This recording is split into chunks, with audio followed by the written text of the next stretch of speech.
Slavoj Žižek, First as Tragedy, Then as Farce.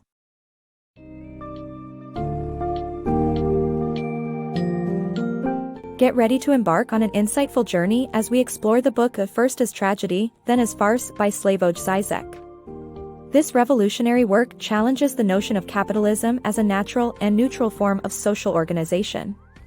Capitalism, rather, is an ideology shaped by societal values. Learn how this system functions within different civilizations and the underlying ideas that drive our modern capitalistic world. The book also sheds light on the real reasons behind global crises, dispelling myths about the role of state intervention, and raises questions about freedom and democracy. Dive deep into the various dimensions of contemporary capitalism and the need for a radical shift towards egalitarianism and inclusive politics.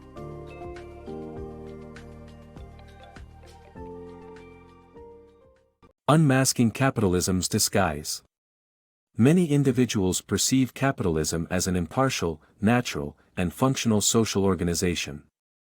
However, it is an ideology interwoven with our belief systems that we turn to when our pursuit of success falters.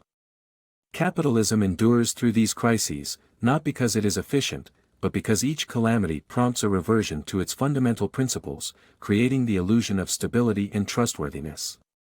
Acknowledging capitalism's true nature is essential to understanding how it operates within various societies.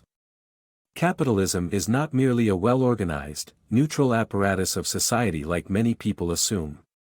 It is an ideology, a collection of ideas that drive our actions and decisions. This notion may come as a surprise, as it is often depicted purely in terms of its efficiency and productivity. Capitalism's flexibility is evident when it is seamlessly integrated into civilizations with differing belief systems, such as Buddhism, Christianity, or welfare ideologies. When our capitalistic aspirations of self-made success don't pan out, these belief systems provide stability and solace.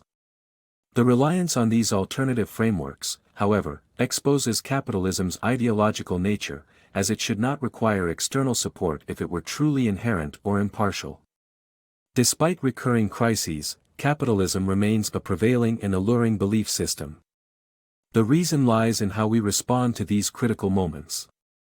Shock therapy ensues, redirecting our focus to capitalistic principles instead of questioning the basis of the ideology itself. Consequently, failures are often attributed to a lack of adherence to the dogma, rather than the intrinsic flaws within the ideology. Historical examples illustrate this pattern. When socialist regimes faced crises that would eventually lead to their demise, leaders insisted that they were not socialist enough. Eastern Europeans' dissent against their Soviet-supported governments was met with even more fervent socialist responses. Similarly, the 2008 financial crisis was inaccurately blamed on excessive state intervention and regulation, while insufficient oversight was the actual culprit. Ultimately, acknowledging capitalism's ideological character is crucial in comprehending its role in diverse societies and the resilience it displays, even in the face of adversity. Unmasking capitalism's illusion. Often considered a foundation for freedom and democracy, capitalism may not be as virtuous as initially thought. It tends to overshadow the true origins of universal rights, forged by revolutionary movements, while also encouraging a blind eye be turned to an individual's responsibility for systemic injustice. Capitalism creates a divide between the public and private self, making collective action seem oppressive and obstructing necessary progress. Capitalism, while praised for promoting freedom and democracy, may not be the genuine hero it claims to be. Instead, many much appreciated rights stem from revolutionary politics, where champions endured staunch opposition from capitalists in power. A glance at universal suffrage, labor laws, and freedom of the press further supports this claim, as they were each born from revolutionary, emancipatory movements. Karl Marx and Friedrich Engels' Communist Manifesto argued for a list of rights, most of which were later achieved through left-wing group efforts, an overlooked achievement often mistakenly credited to capitalism. Acknowledging this reality is important, as it sheds light on our tendency to absolve ourselves of any responsibility for the system's flaws. Capitalism's greatest illusion lies in its ability to separate our public roles from our private identity. We perceive our true selves to be inherently distinct from our public actions, hence relieving ourselves of responsibility for any wrongdoing. For example, an Israeli soldier, when faced with the consequences of removing Palestinians from their homes, insisted he was only fulfilling his duty, dissociating himself from the actions. This focus on the private self also hinders collective action, as it is often deemed as oppressive to one's individualism. By drawing lines between our true selves and our public roles, capitalism ensures its continuation without the need for introspection or change. Ultimately, it's crucial to recognize that capitalism's influence on freedom and democracy isn't all that it claims to be. By unveiling the true origins of fundamental rights and highlighting the importance of individual responsibility within the system, we can begin to shape a more just society. Illusion of egalitarian power. Capitalism's evolution into its current form has seemingly promoted more freedom, but it merely disguises enduring social hierarchies. Unlike the past's clear-cut organization, modern labor is now structured around projects and teams, creating a veneer of equal power distribution. However, ultimate authority still lies with higher-ups, who grant permissions rather than rights to workers and marginalized groups. This results in a society that seems progressive yet continues to retain unequal power structures. In today's world, capitalism has adopted a less apparent hierarchical arrangement, shifting from the traditional top-down control system since the 1970s. Instead of a single boss wielding authority, present-day work is divided into projects and teams, creating an appearance of more egalitarian power distribution. Yet, this arrangement merely obscures the fact that ultimate authority still rests with someone at the top, such as a CEO or department head, although the rest of the organization may not adhere to the classical capitalist model. As such, there hasn't been a genuine redistribution of power. Instead, authority figures grant permissions to perform new tasks, where permissions can be easily revoked, unlike rights. This distorted power dynamic is evident in collaborative and participatory labor systems, with workers granted permission to engage in decision-making without ever having the final say. That prerogative remains with the boss, who remains the ultimate decision-maker. Similarly, marginalized groups like LGBT individuals and minority populations may receive additional permissions, such as legalizing same-sex marriage, without obtaining any real power. An example of this is the revoking of Proposition 8, the law acknowledging same-sex marriages in California. Even with authorization to marry, same-sex couples still lack the power to genuinely exercise that right. Consequently, our society appears to be more egalitarian on the surface, but it has not fundamentally restructured the underlying allocation of power between those who grant permissions and those who depend on them. Unmasking ideological fetishes. Ideological fetishes, deceptive objects or ideas that distract from real issues, are a hindrance to addressing global problems. Capitalism encourages the creation of such fetishes, like Western Buddhism providing the illusion of mindfulness amid the chaos of capitalist society, or the use of Jews as scapegoats for class struggle in anti-Semitic ideologies. Removing these fetishistic distractions can expose the harsh reality beneath and ultimately help uncover the true roots of conflict and societal issues. In a world filled with conflicts and societal issues, it's crucial to recognize that the real roots of these problems might be concealed by ideological fetishes.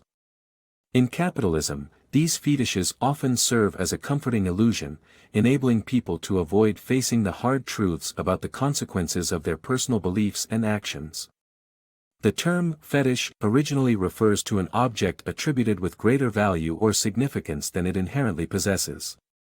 Ideological fetishes, as with Western Buddhism, are kept alive by people who wish to gain a sense of tranquility while still participating in hectic capitalist culture. This concept allows individuals to maintain the facade of inner peace, while overlooking the actual problems festering beneath. Ideological fetishes can also be employed to suppress true conflicts, serving as a smoke screen for a deeper struggle. For instance, in anti-Semitic ideologies, the figure of the Jew is used as a scapegoat to mask underlying class conflict between society's underprivileged and the ruling class. By placing the blame on a fabricated enemy, the real social problem remains hidden and unresolved. A similar situation exists in Islamofascist ideologies, where Jews and the State of Israel are used as a fetish, obscuring the actual issue, an economically impoverished region with failed revolutionary politics. In all these examples, the real challenge lies in disentangling people from the shackles of these ideological fetishes and confronting the root problems they conceal.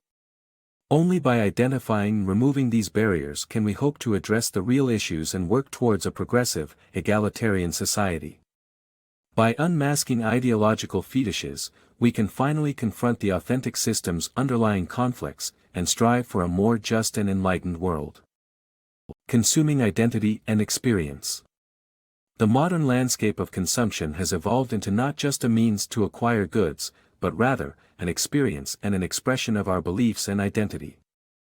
By choosing specific brands and products, we effectively communicate who we are to others and indulge in the notion of leading an authentic lifestyle. Companies capitalize on this desire by attaching values to their products, enticing us to purchase items that reflect our self-perception and aspirations. In today's consumer-driven society, the decision-making process that drives us to prefer one brand over another has extended beyond simple material or economic benefits. Consumption has become an experience in itself, intricately tied to our culture, identity, and personal beliefs.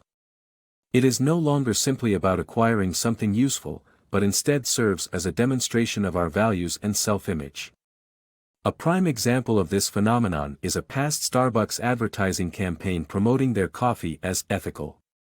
Despite the company being a large capitalist corporation, they've portrayed themselves as environmentally friendly and supportive of field workers. By purchasing this ethical coffee, consumers are not just buying coffee, but an experience that allows them to feel as though they're making a meaningful ethical decision. These consumption experiences also radiate outward, showcasing our identity and values to others. When businesses inquire about what we want from them, they are essentially asking, "Who are you, and who do you aspire to be?" We respond by selecting brands and products that reflect our self-concept and desired image. The pursuit of authentic experiences has transformed consumption into a means for seeking purpose and meaning within our existence. For example, when we choose to consume organic food, it's not solely for the taste, but rather an expression of our care for the environment and our conscious lifestyle. So as society evolves and our identities intertwine with our consumer choices, we continue to redefine the experience of consumption and its impact on our lives. Rethinking communism. When you think of communism, images of notorious leaders like Joseph Stalin may surface, but what if there exists a viable communist alternative to capitalism? To achieve this, communism needs a complete re-evaluation to pave the way for collective action. Even Vladimir Lenin emphasized the importance of communism's unique approach by starting from scratch, an ongoing reshaping of previous attempts. Philosopher Alain Badiou refers to this as the communist hypothesis, suggesting that while traditional implementations might be flawed, the concept still holds value. At its core, communism fosters collective action, which is crucial for creating a more equal society. While capitalism and socialism focus on supporting private and state property, respectively, communism questions the very idea of property, emphasizing the necessity for some essentials to remain unowned, like the air we breathe. The concept of property is where communism's true potential lies in addressing today's world issues. Capitalism's three antagonistic problems. The three key issues that communism is well suited to tackle in our capitalist world involve the commons of culture, external nature, and internal nature. As these shared resources face privatization and exploitation, humanity's survival and well-being are threatened. Ultimately, capitalism profits from the destruction of these commons, necessitating the need for a new global organization. In our capitalist world, there are three vital battlegrounds that can benefit from the responsive capabilities of communism. These battlegrounds concern our shared resources, also known as the commons, and are essential to our survival. The first battleground is the commons of culture, including language, communication methods, education, and shared infrastructure. Currently, these resources are privatized under the guise of intellectual property, restricting access and depriving our collective cultures. The second is the commons of external nature, encompassing aspects of our shared habitat. As environmental disasters like climate change, species extinction, and diminishing clean water supplies pose dire consequences, national governments and private companies struggle to resolve these global issues. The third battleground revolves around internal nature, our understanding of what it means to be human. As technological advances in genetics enable us to manipulate our very nature, what happens if control of this technology resides with a single company or state? Addressing these three antagonisms is crucial to achieve an equal and functioning society, without which, capitalism continues to profit at the expense of our shared resources. Ultimately, these pressing concerns create a demand for innovative global organization that serves the needs of all people. Bridging the inclusion divide. The pivotal challenge that humanity faces is overcoming the division between the included and the excluded in society. The excluded refers to those who have no part in the socio-political decision-making processes, like paperless immigrants and the proletariat. While bringing these individuals into the political sphere incorporates them, it may also result in their integration into oppressive systems. However, prioritizing the needs and perspectives of the excluded, as proposed by communism, aims to dismantle institutional distinctions and transform society to benefit those on the margins, thereby bridging the inclusion divide. In today's world, one pressing dilemma is the separation between those included in the socio-political realm and the excluded, who are marginalized and effectively non-existent in public debate. Not having a place in the social order, these excluded populations wrestle with a lack of rights and powerlessness. Take paperless immigrants as an instance. They represent a contingent that has no legal standing in any country, and therefore, possess no rights.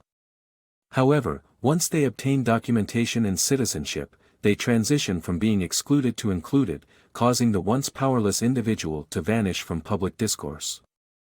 The result is that they either stay excluded or unwittingly join the forces that once marginalized them. The working class suffers from a similar situation. While advocates for open liberal democracies strive to amplify the voices of the excluded, their inclusion in political decision-making effectively strips them of their excluded identity. They thus become complicit in the very systems that oppress them. To address this issue, communism proposes a distinct approach, rooted in the perspectives of the marginalized. Unlike reforms seeking to expand the included population, communism endeavors to restructure society based on the needs of the excluded, positioning them as the foundation of political life. Empowering the most disadvantaged groups can thereby dissolve the boundaries between the excluded and included, realigning society to facilitate the long-awaited bridging of the inclusion divide. Debunking communism misconceptions. The common dismissal of communism as a failed idea is rooted in misunderstandings about its practical application in history.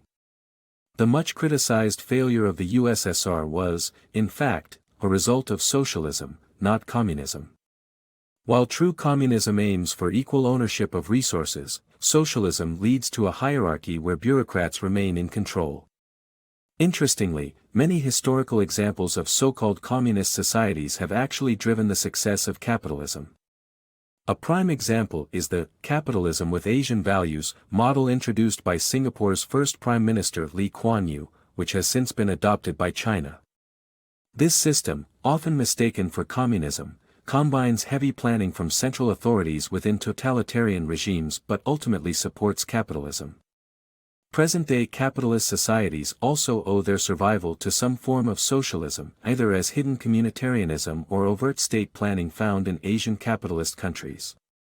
In conclusion, it is important to recognize the nuances in the application and outcomes of communism, socialism, and capitalism while considering their future implications.